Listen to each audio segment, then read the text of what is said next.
Mike Blackburn here with the incredible Andy James. The morning after the night before the Jason Becker Not Dead Yet festival here in Amsterdam, and I guess the first thing I want to ask you about what it's been like for you meeting up with these guys for a few days beforehand, and then the actual show itself, knowing that Jason's watching you from stage right.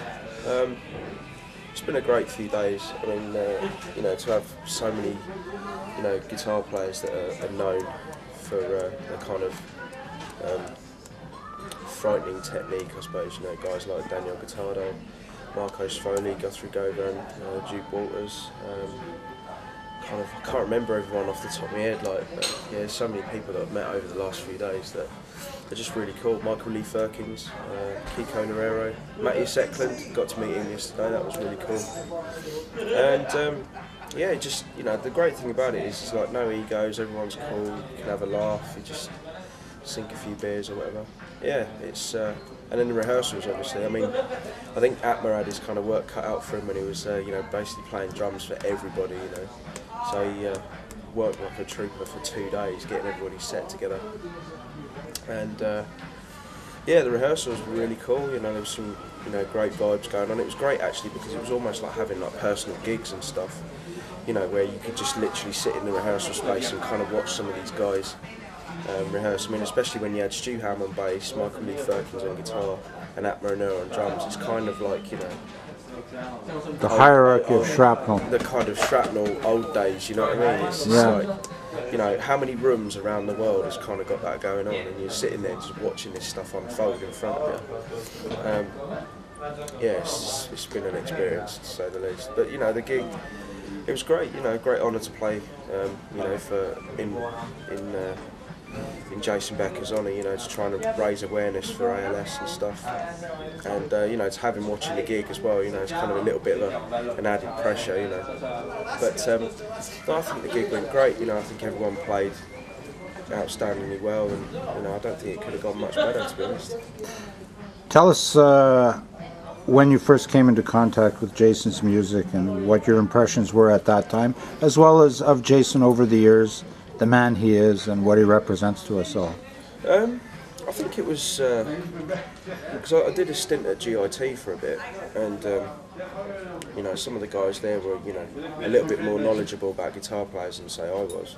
I knew about people like Paul Gilbert and Zach Wilde and Yngwie Malmsteen and stuff like that, and I've been studying that kind of stuff. But Jason, the discovery of Jason Becker was kind of a bit later for me. I think a friend of mine, Chris, he had like one of their albums. He was like, "Dude, you got to check this guy out." So I did, and there was some YouTube footage as well. That was it was quite hard to get the internet back then because I didn't have a computer. I didn't, but YouTube did exist, and it was kind of fledgling form. And there was a video of Jason on there, and it was this kind of thing. I remember someone telling me, he said, "You got to see this guy play guitar because he's playing guitar while he's yo-yoing." And I'm thinking, right, okay, I've got to go and check this out, right? So it's just unbelievable. And then obviously, kind of after doing that, he busts into that, Serenara arpeggio solo, and I'm like, Christ, that's just unbelievably good. And then, I got Perpetual Burn, and I think I literally just sat down with that album and tried to figure out what was going on.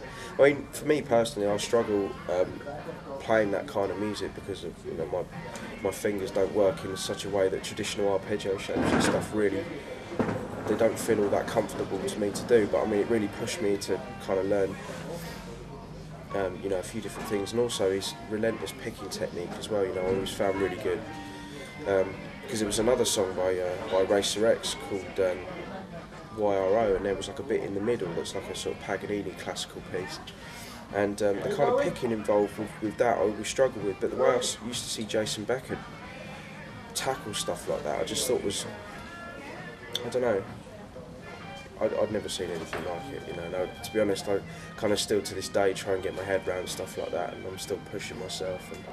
And I think if Jason was able to play now, I don't know. I mean, I think he'd undoubtedly be one of the, if not the best, one of the best guitar players, the world has ever seen. I mean, even at the age of 19, going on to early 20s, I think he was doing stuff that was making most people quake in their boots. So it's kind of it's a real shame, you know, that had to happen. But I think, you know, he's still become an inspiration to so many different people and so many guitar players. The fact that, you know, even though he's been incapacitated, as it were, he's still kind of focusing on writing music, getting music out there, you know, and then we're able to kind of, you know, come to do all these festivals and stuff in Jason's honour, and it's still keeping his name and music alive, you know what I mean? I think that's really important. So what's next for Andy? What's upcoming?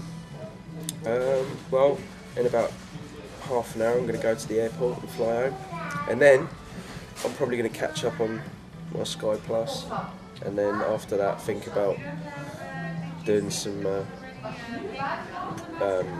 album promotion and, you know, getting out there and just yeah, doing some more clinics, maybe do some more Lick Library stuff. No group stuff before NAMM? Well, yeah, the thing is, yeah, we've got one gig on the 25th in Northampton, Roadbender, but we're doing an album at the moment, and you know, we haven't really been doing a lot of live playing, so you know, we're getting the album together. We finished our single, that's done. We've just got to shoot a video for it and then get it out. We were hoping to do that this year, but, you know, things have just sort of got in the way, really.